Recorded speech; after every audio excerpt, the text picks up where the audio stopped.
Hello, I'm Heather, And I'm Ryan, and this is the Politics Free Podcast, where you can come for a short time each week to get away from the madness of the world. while we carry on as though nothing important or noteworthy is happening, So join us for some conversation, and some silliness. while we attempt to put you in a better mood by the end of the episode than you're in right now. Welcome to our bubble. Welcome to our bubble.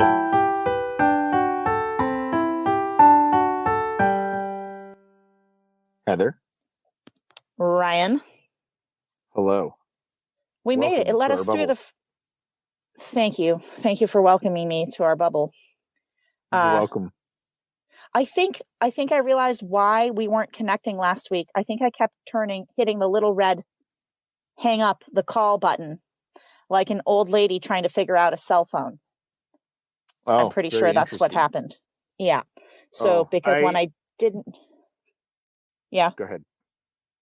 No, you go for it. Oh, I was going to say, I'm sorry, I didn't mean to cut you off, but I was going to say I went about it like the most weirdest way ever. I had to like go to my profile and I scrolled down to where it was like go live with Heather and had to click on that. And then I was waiting for you, whatever. And then as we logged in just now, I happened to notice a big button that said go live. And I pushed it and it connected us immediately. And I was like, well, that was a lot easier than last week. Well, there we go. We figured it out. And this is the Politics Free Podcast. I'm Heather. And I'm Ryan. And we don't necessarily need to say that on stereo because our names are written right under our avatars, but that's for the benefit of whoever listens to the podcast later and doesn't tune in on stereo.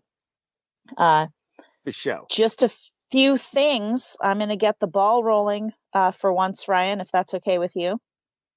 Oh, only for once? Yes. Yeah, go for it. So tonight the topic is parenthood. Ryan and I are brother-sister duo. Oh, first, a little clarification, by the way. Politics free. We just don't talk about politics. That's what that means. Want to clarify that. Ryan and I were brother-sister podcasters. We're also parents. We thought we would just take a nice, fun, light look at parenthood. We're not going to get too deep or too serious or too dramatic about anything. So I've been keeping notes all week on this topic. And I got told yesterday what the topic was going to be.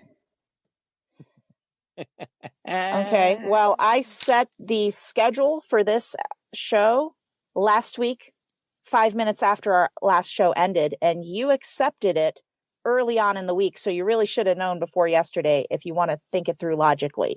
Wait, was there a title on it already? Yeah, the Politics Free Podcast, Parenthood, #family, #stories, #parenting, boom. That's what you put like 5 minutes after you scheduled it after the end of our last one? Yes, sir. Yes, that's what I did. No, I think you changed it yesterday and then told me about it. It's been sitting there all week. Nope. No. Let's talk Heather. about parenthood. Parenthood, that's what we're here to talk about today. I thought it would be fun to start with things that we learn after the fact. Like, you have your kids, you didn't really see it coming, or nobody ever told you, or it turned out differently than you thought that it might.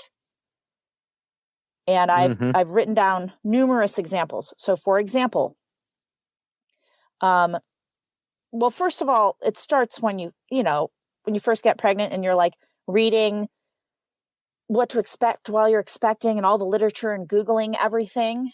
And then it's like, oh, this is how far along you are. And this is about what the baby looks like. And this is how the baby can die. And you're like, whoa, what are you getting? Like, it gets very dire. Like every chapter that's like, here's the typical. And then they're like, here's everything that could possibly go wrong. And,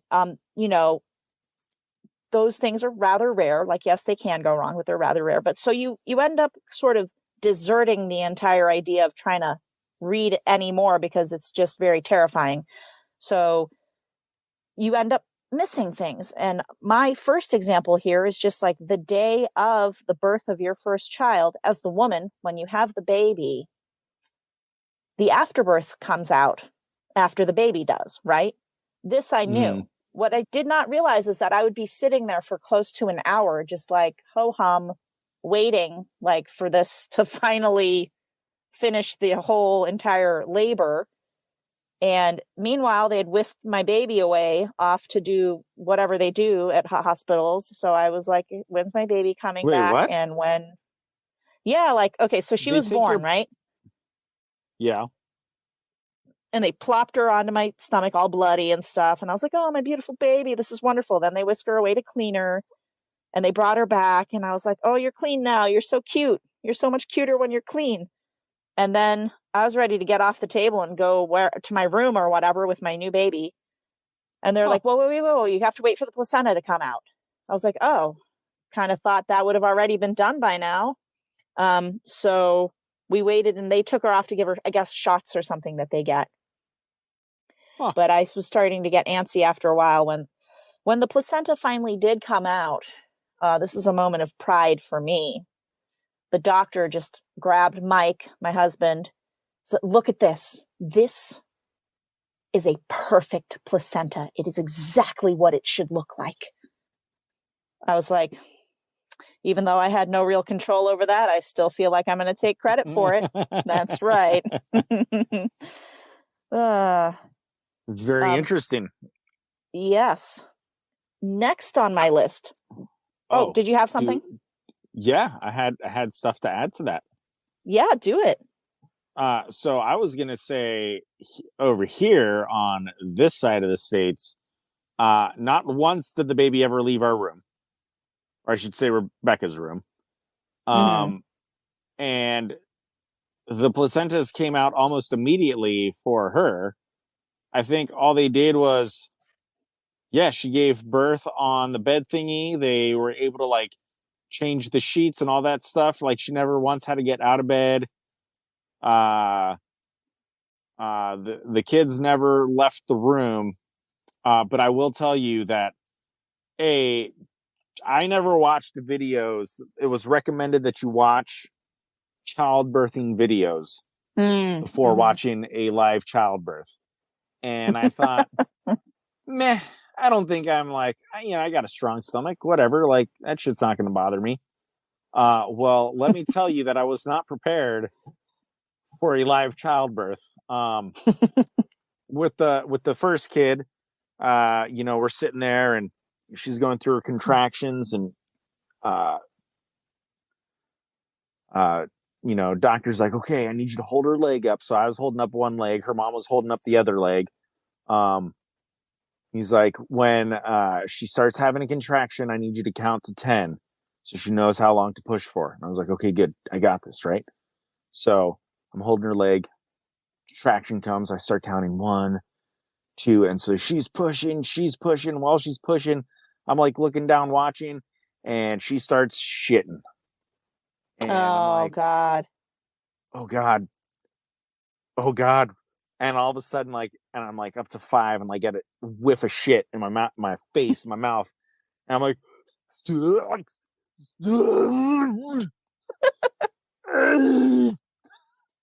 and nurse comes over without skipping a beat, wipes it away, goes and throws it in the biohazard container. And that happened several times, and I was not prepared.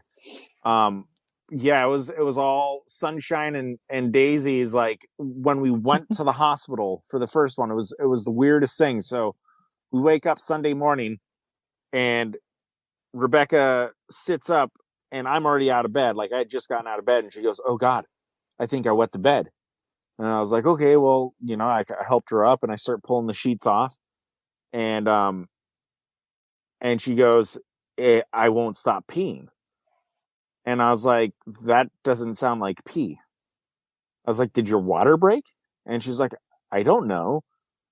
I was like, well, I'm sitting there thinking about every fucking movie I've seen with a woman whose water breaks. And it is the most dramatic thing I've ever seen in my life. And I was like, well, it couldn't possibly be your water breaking. This is really weird. So we call the hospital and we're like, hey, so like she won't stop peeing. And they're like, that's because her water broke. And I was like, oh, so her water did break. They're like, yeah, well, just bring us a sample just in case. And so I was like, okay. So we just grabbed the bed sheet, and so Rebecca's like, well, I got to take a shower first and put on my makeup. And I was like, okay. So she takes a shower, puts on her makeup. We get in the car, and like, so I'm like, so we're going to go to the hospital now? She's like, well, let's go stop by my parents and let them know. So I was like, okay. So we stopped by her parents and, to go let them know, hey, we're on our way to the birthing center. Her water broke. And the dad's like, great, let me cook you breakfast.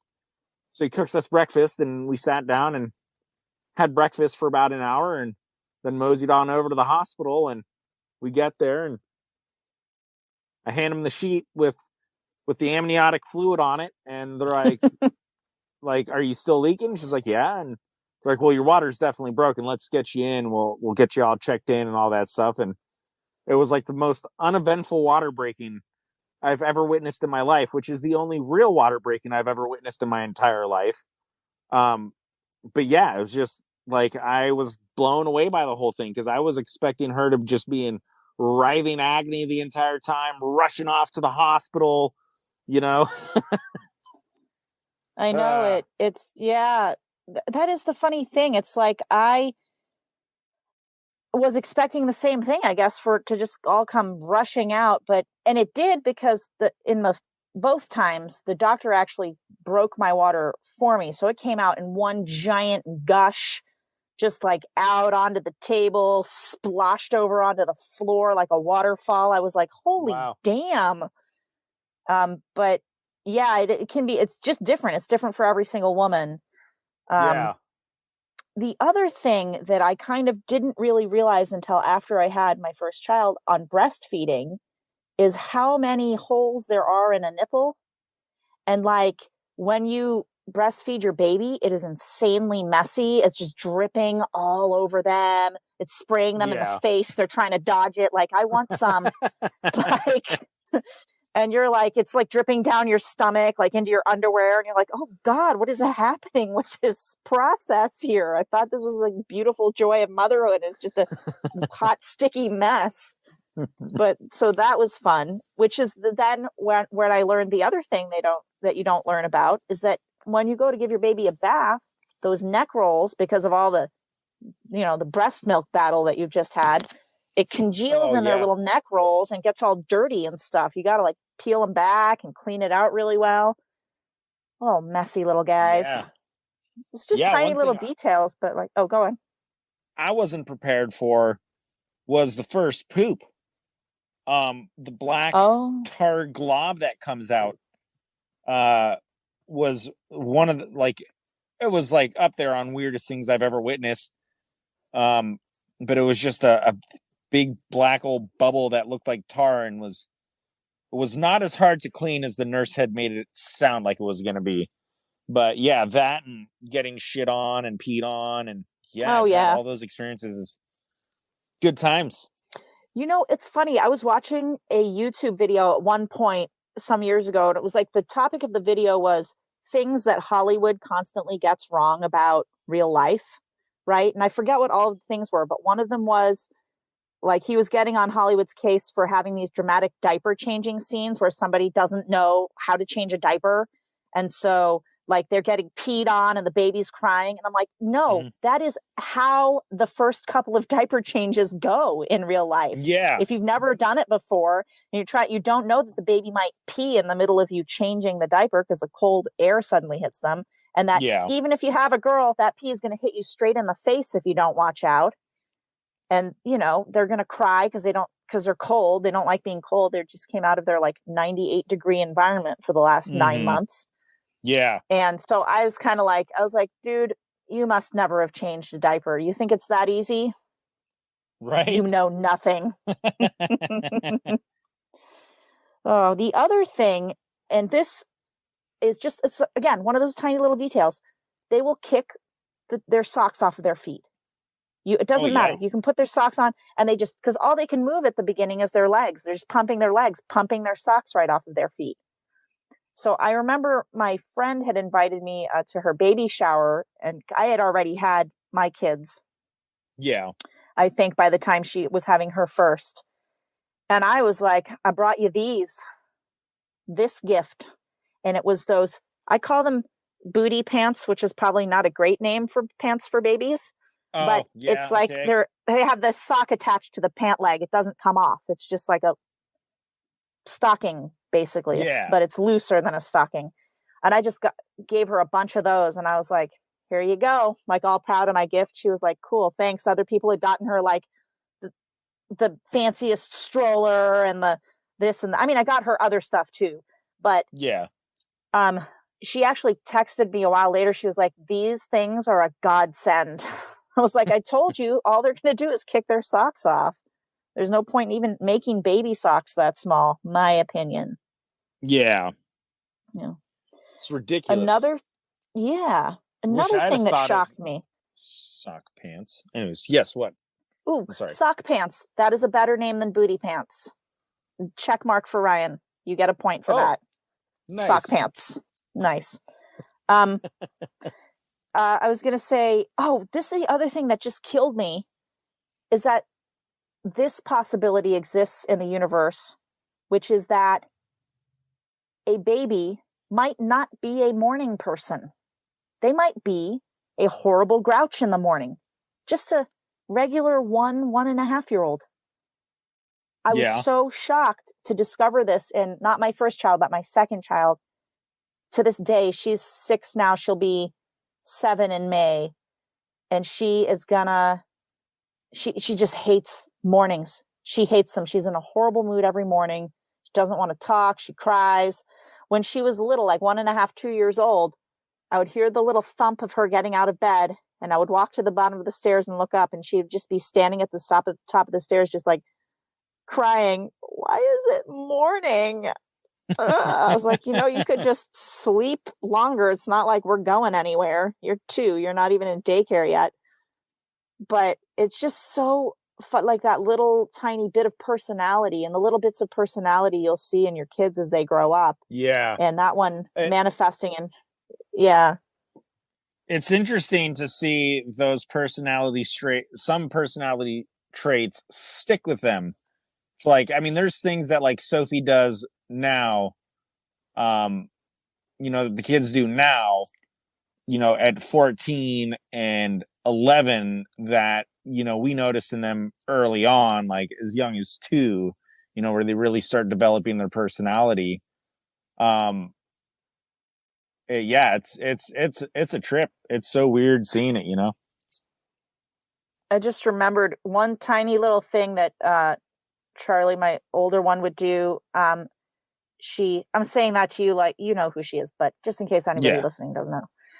But she would do this thing. She'd ask for pretzel. She'd bring me the whole bag, and then she'd stand there because she was maybe like 4 and she was still nonverbal at that time.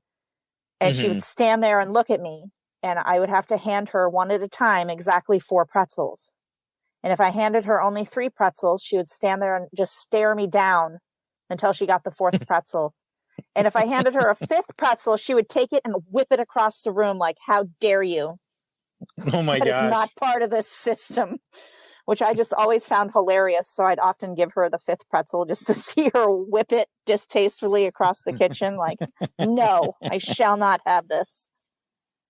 Okay. The other thing, or another thing, they will repeat everything you say at the most inappropriate time imaginable. Like going up to our neighbor and being like, my daddy says you're a bag of dicks.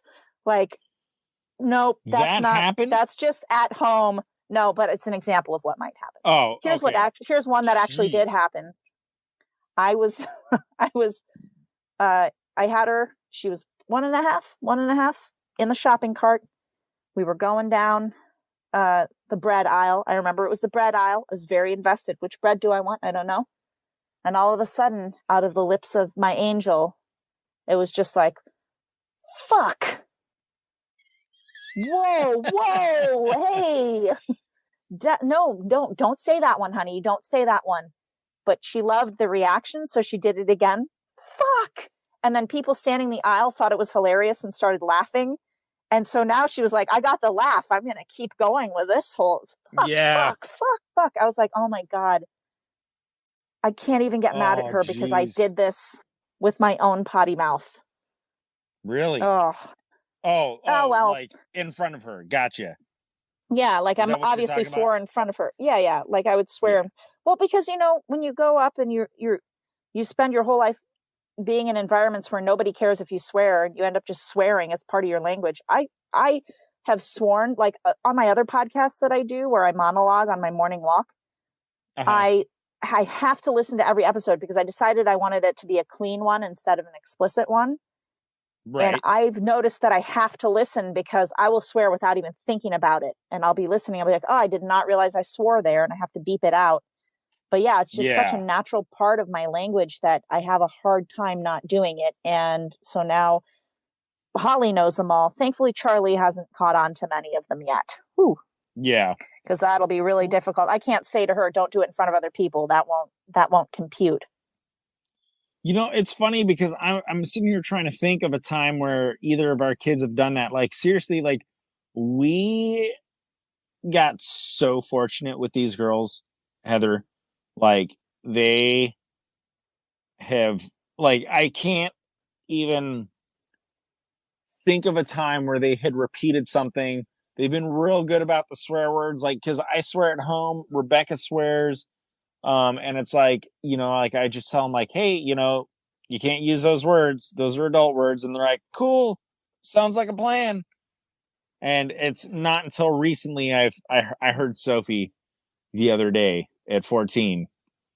I heard her say motherfucker, and she's just playing some game, and I was just like, okay, well there it is. I guess this is happening now. The gaming brings it out in all of us, apparently. So I understand. Uh, Um, Another point, and you don't realize this till you have your own kids, because I've always been like really patient with kids for the most part.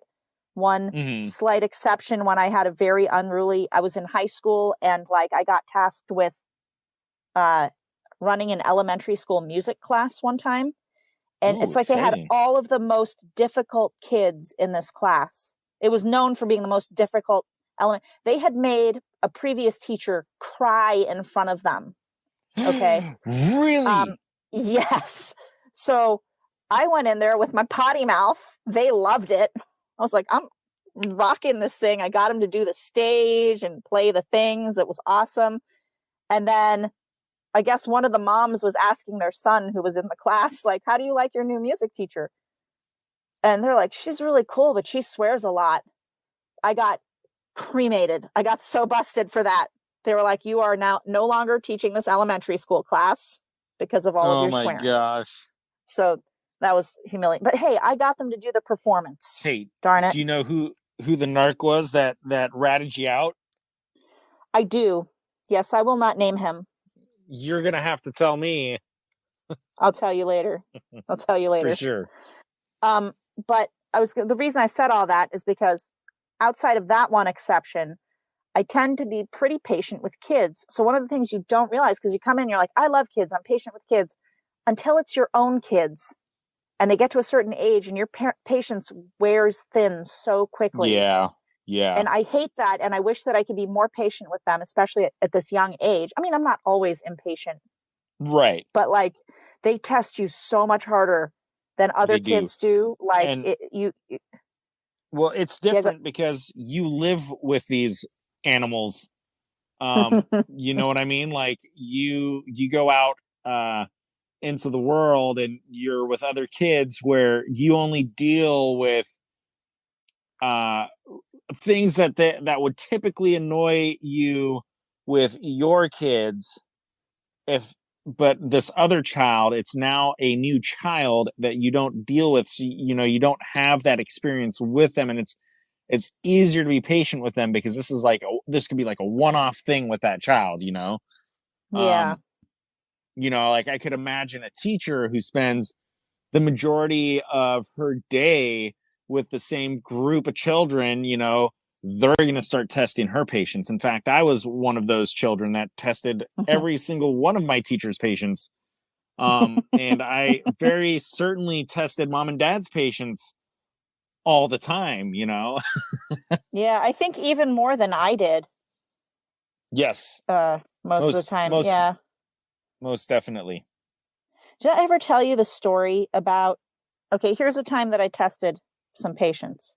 Do you remember when they cleared away that whole forest of trees to put in the soccer field and it was nothing but a giant field of mud? Do you remember that? Before the soccer field was there, they cleared away like a part of forest land that was there. No, that soccer field has always been there. No, when we first got there, it wasn't there. It was forest, and then they cleared away the forest. And before they put the soccer field in, you're talking about where the track and the soccer field is? Yes, yeah. Okay. Heather, I'm pretty sure that soccer field was always there. Man, you're so contradictory. This story is a good one.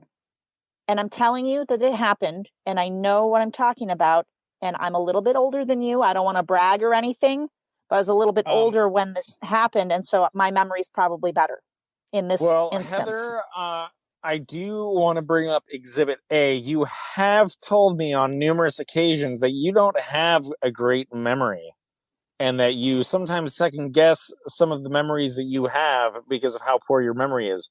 So why don't we just do this? I might be younger, but I'm pretty sure that soccer field was there. Let me start the story over. Even though you were totally wrong, completely interrupted a perfectly good story with nonsense. Here's the deal. There was a field of mud, okay? Are you happy? That's how the story starts. A field of mud. This part I'm sure about. It was where the soccer field was going to be because they cleared away the trees, but that's not important anymore. I went swimming with my friend Jessica in the field of mud because it was like up waist high on a kid, okay? We just went swimming. It was fun. Yeah. There was no pool nearby. Didn't want to hike to the pond. Jumping in the mud. Yeah. I covered myself head to foot in mud. I came home, walked in at the mudroom / laundry room entrance, touched everything imaginable on my way through, walked all the way down the carpeted hallway, touching the walls as I went, to the bathroom at the end of the hall, took off all my muddy clothes, got in the shower. Things were going great. Suddenly I hear the door open, slam shut, and Mom screaming, "Ryan!" She thought it was you.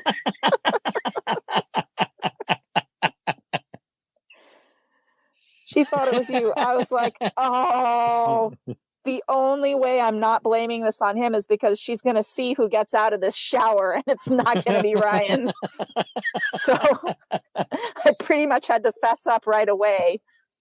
But other than that, I think you tried their patience a little more than I did. So you're telling me this story took place when we lived in the cottage? The quote cottage, yes, quote unquote. I know with 100% fact that the soccer field was there by the time we were living there. I know that for a fact. Well, I don't know where. Confident. There was lots of mud. There was lots of mud all around that campus. I'm sure you found, because I know I found mud. Alex and I found mud, and we swam in it. And Dad got pictures of us. Did Dad get pictures of you in your mud? No, he did not. Are you trying to say that I just imagined my mud? I feel like you're trying to I think you're trying to gaslight me right now. You're trying to make me so uncertain of my memories that you're driving me insane. I'm going to email somebody and find out, because I am even if the field of mud we swam in, I'm sure that part happened. It might not have been where the soccer field was, but I do remember when we first got there that was forest. And I remember specifically when they put the soccer field and the softball field in. I was going to say, I remember them putting in the softball field. I definitely remember that, but I'm fairly certain that the soccer field had always been there since we arrived. Well, maybe that's what it was then. But anyway, but we email digress. Your contact, Kev. Email your contact. Yeah. I want to know if I'm right. Okay, yeah, I'll do that. Are you going to tell me if I'm right? I'm going to probably forget to do that and never get around to it because I'm so busy with other things that are way more important than settling this argument. Why don't you just text Mom? She loved it when we involved her in our last argument. Apparently that really confused her.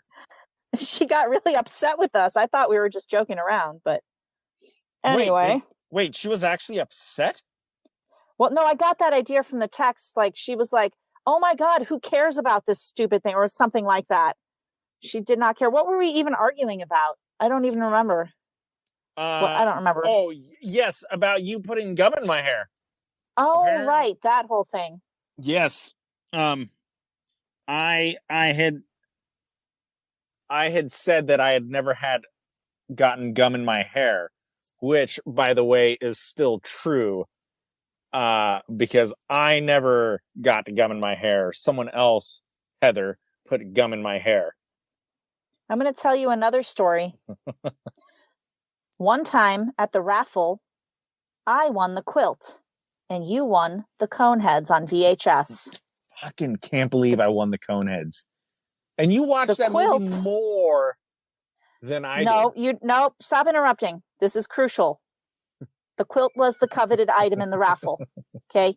You threw such a fit about that quilt that Dad pulled me aside and begged me. He bent down on one knee and begged me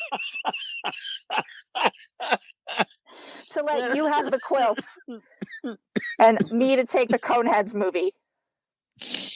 Oh my God. You get a little too combative, maybe, is what I'm trying to say. Like, maybe just let some stuff go sometimes, except that you got gum in your hair one time. That is I remember hilarious. Dad trying to get it out of your hair. I do not personally remember putting it in your hair. And when you have children that are siblings, they might argue, much as we have been arguing for the last 10 minutes and not talking about parenthood, the entire topic of this show. I mean, we kind of have. I mean, it's in a way, sure. Well, I had, not like anyone's listening anyway, so it's not like it's that big of a deal. But maybe someday somebody will listen. We did have one person swing through. I should have mentioned her when she came in. Marianne 99, thanks for coming through. Thanks for sharing. If you come back, then you'll have missed me saying that. Did she say something? I don't think she said something. She clapped for us and she shared the show. She shared the show. That's like a tongue twister. Okay, so bro, I thought another fun topic to go into. But didn't she stick around? Well, she did for your story about the labor. Oh, interesting. Yeah. Yes. I thought it would be cool to do some comparisons between now and when we were kids, like as parents' kids. I prepared an entirety of one topic for this segment because I got distracted and forgot to write down all my other ideas or recollections. But I was thinking, because Holly recently lost a tooth, and how we do tooth fairy now. Mm-hmm. Because when we were kids, of course, we got money for losing a tooth. Yes. But with now, it's like, because when we would get $1, we could actually buy something with $1 when we were kids, right? You got $1 for losing a tooth? Or 50 cents, was it? Whatever it was, I could buy at least 2 things that I wanted with that amount of money at that age. I got $0.25 per tooth. You got $0.25? No, you didn't. Come on. It went up as we got older. It was like $1 by the time we were 12. I don't know. Maybe. Yeah, maybe. Oh, you know what? Maybe I got silver dollars and I just am remembering them as quarters. No, you're right. I think it was silver dollars now that you mentioned that. It was $1. Or silver quote unquote dollars, whatever they're called, dollar coins. Yeah. I could get like little My Little Pony cards and gum with that. It was awesome, right? But so I was like, I mean, I don't want to give her like $10 for a tooth, because that's about what it would have to be to kind of for her to get something she likes. So we just get her like a little toy and we put that there instead. You're a much stronger parent than I am. Oh, you've given them, what do you give them, like $50 per pop? You're just like, here's an iPad. Heather, for Rebecca your tooth has controlled the tooth fairy money this entire time. And she's like, I need you to put this under the pillow. She hands me a $10 bill. I'm like, are you fucking kidding me? For a tooth? For a tooth?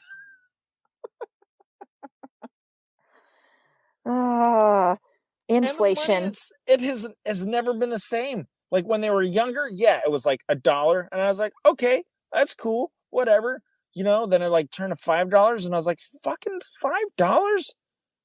And then it was like $10. And then the funniest one, and this is where I was kind of on board with like doing $20, but Sophie comes downstairs and asks us, hey, does the tooth? It was like in December, I believe, was when this happened. She's like, is the tooth fairy real? And I'm like, yeah, of course the tooth fairy's real. She's like, huh. Well, I've had a tooth under my pillow for 3 days, and she hasn't come yet. And luckily it had been snowing for 3 days, which we don't typically get out here. So I was like, oh, well, that's because it's been snowing, so she hasn't been able to travel. But that's not a problem. I will let her know that there's an emergency tooth that she needs to pick up. And we ended up giving her $20 with a little apology letter from the tooth fairy. But did she continue to believe in the tooth fairy after that? Or did she was the jig up?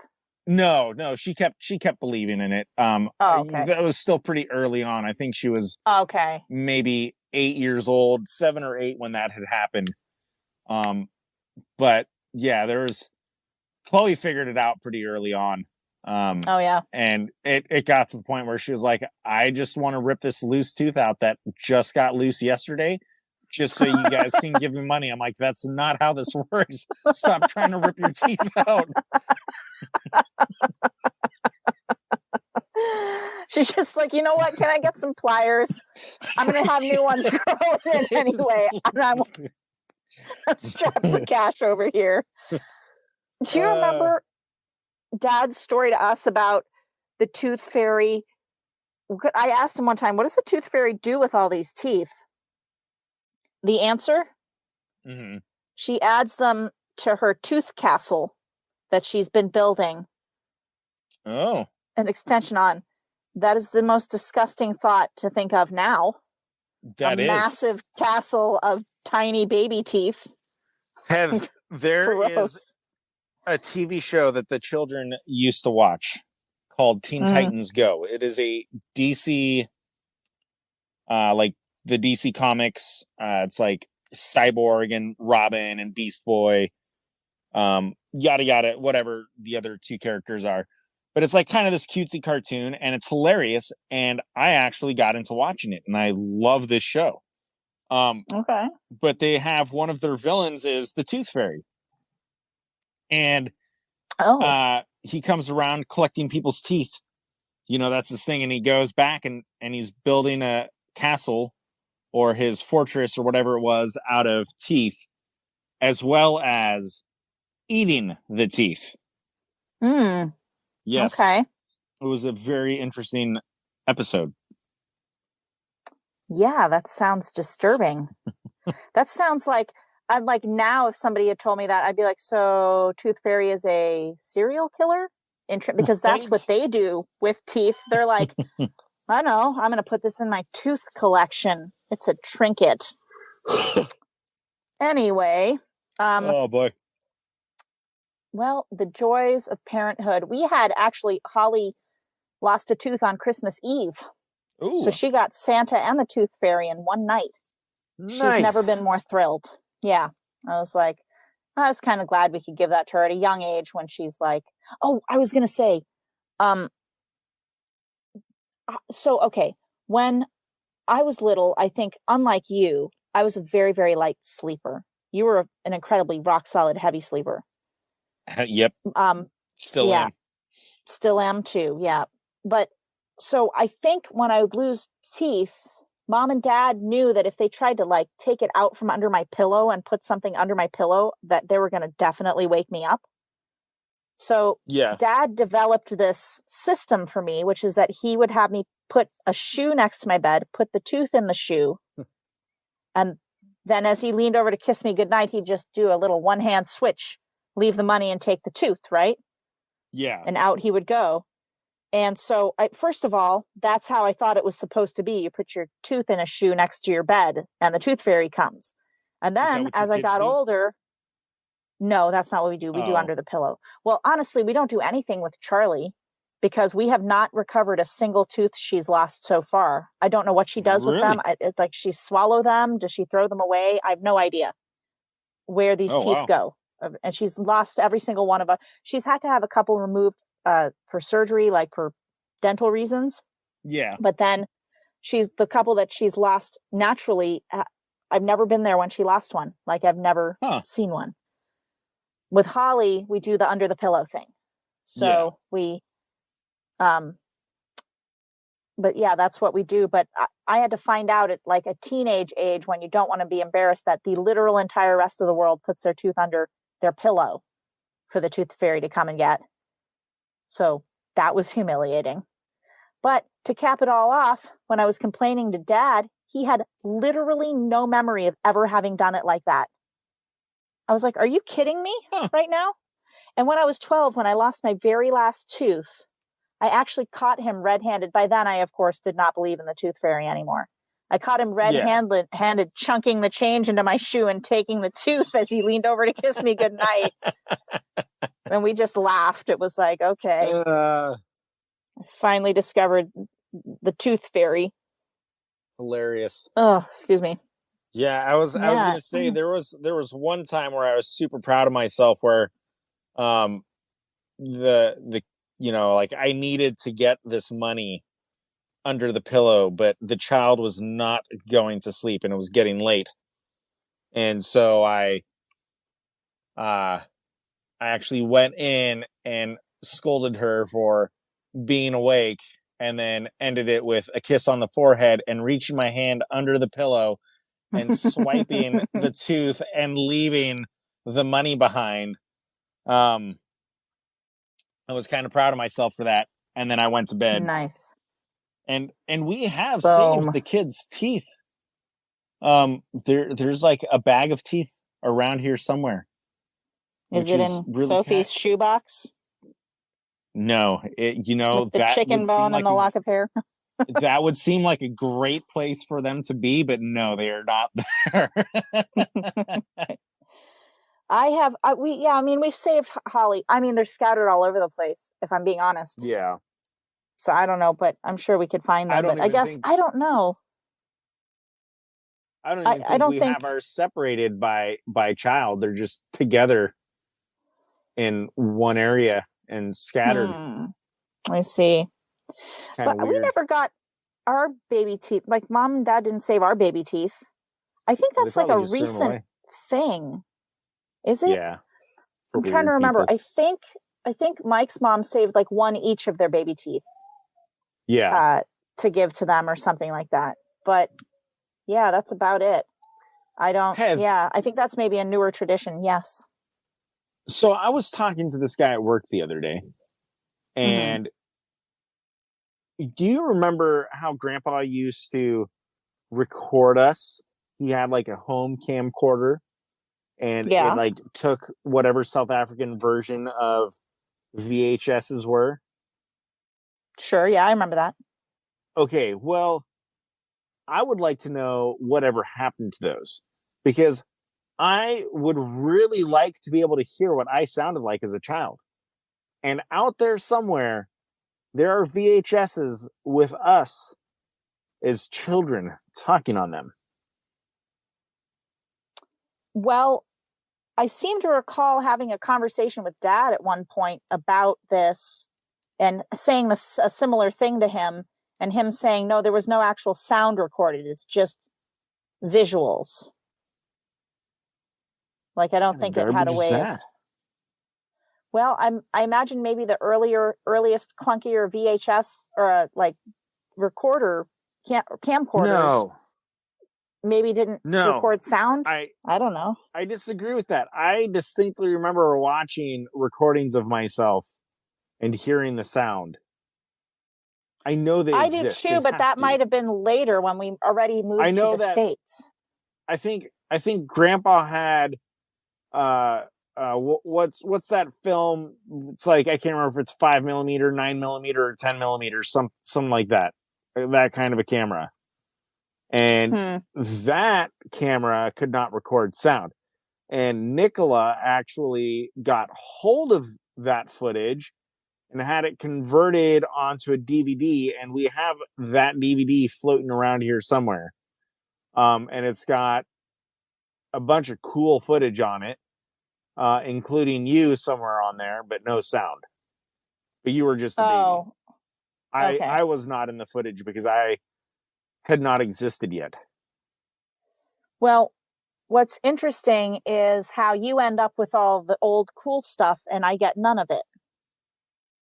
That's all I can think of in this conversation. Nicola for a copy of it, and at the time, you were living where you did not have access to having a DVD player. Gotcha. So it wouldn't have done you any good. I would still like to have it. I'd still love to have some of all those old pictures of mom and dad and stuff. You know what? Dibs on the family photo albums when mom and dad die. And with that, we end this show. No, I'm kidding. Oh, you're talking about the albums that are sitting in my closet right now? You motherfucker. Why do you get everything? All of the old family albums? I literally live closer to mom and dad, and I have helped them move multiple times. So I get the things that they don't want because they're trying to declutter as they move. Heather? I'm slightly insulted that they don't want all of our baby pictures still. Well, they had to downsize to a much smaller place, and they're like, we really don't have room for these. Can you please do this favor and keep them safe for us? In your massive house that's not much bigger than our small place. You know who does have a bigger house than both of your guys' houses probably put together? Me. I have a bigger house where we could fit that shit. The United States. Not gonna ship it. Not gonna ship it. Well, I tell you what, you're gonna scan them all in and send them to me digitally. And oh my God, you can start right now because we've reached the end of our 45-minute show. Fantastic. Hilarious. So in closing, I'd like to leave a little bit of advice, which is take all of the valuable family memories first before your siblings get to them so that they can't get any of them later. Well, and next with that, time, mom and dad need to leave. Here's my advice to you, Heather. Next time mom and dad need to move, I will call you and you can fly out here and help them move and get the other cool shit that I would otherwise get. They don't have any left. What are you even talking about? I would fly over just to rob you. In fact, that is my new plan. Rob, Ryan, fly over. Okay. Anyway, until next time, I'm going to end live, but call me, okay? Okay. Chowsers.